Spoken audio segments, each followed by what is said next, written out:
interesting to remember that this word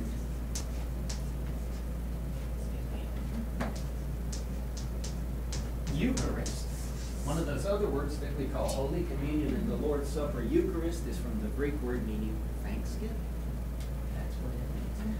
This is a thanksgiving. I am so happy for what has happened to me.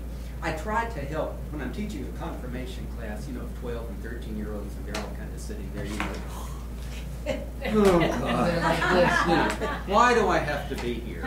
Because you were forced by your parents. That's why. But I try to help them understand when we're talking about grace and thanksgiving and why you do good works.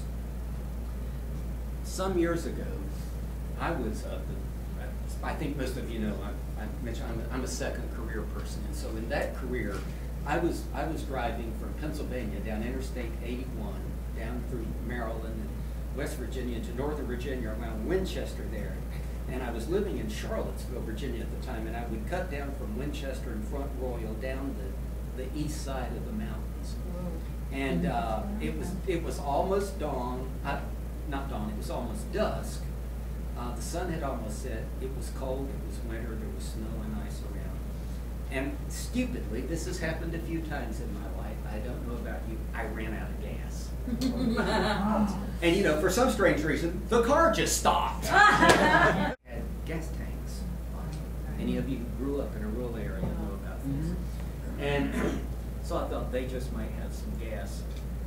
So I went back and I went up to the door, and this teenage boy came to the door, and I said, hi, I said, are your parents at home? I said, I've run out of gas, and I was wondering if you might tell me where's the nearest service station. So he went and got his father, and he came and he said, I've got gas.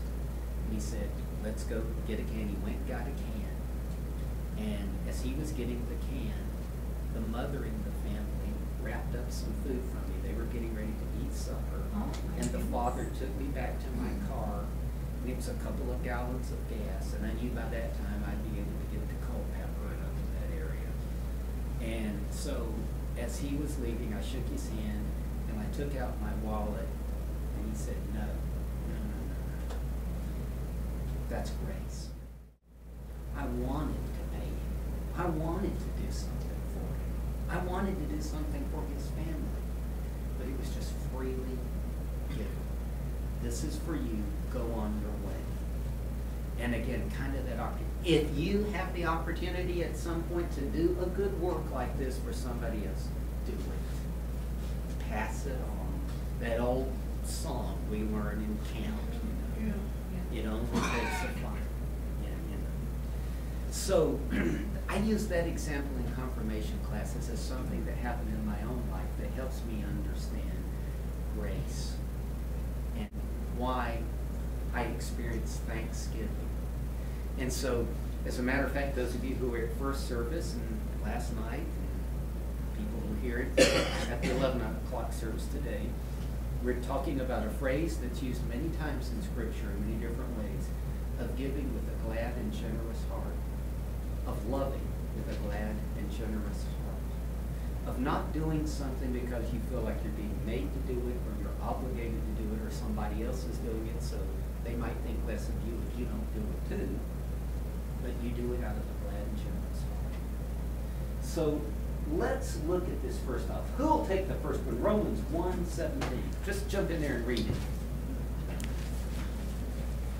For in it the righteousness of God is revealed through faith for faith, as it is written, the one who is righteous will live by faith. There's a notice on the bottom that I go along with. Or the one who is righteous through faith will live. Let me ask you this. What does righteous mean? We hear that a lot. What is righteous? What does righteous mean? Doing things right? Yeah. Doing things as God would have you do. Right. And people often corner Luther on that. People would say, well, this is righteous, and that's unrighteous. This is a righteous person, that is an unrighteous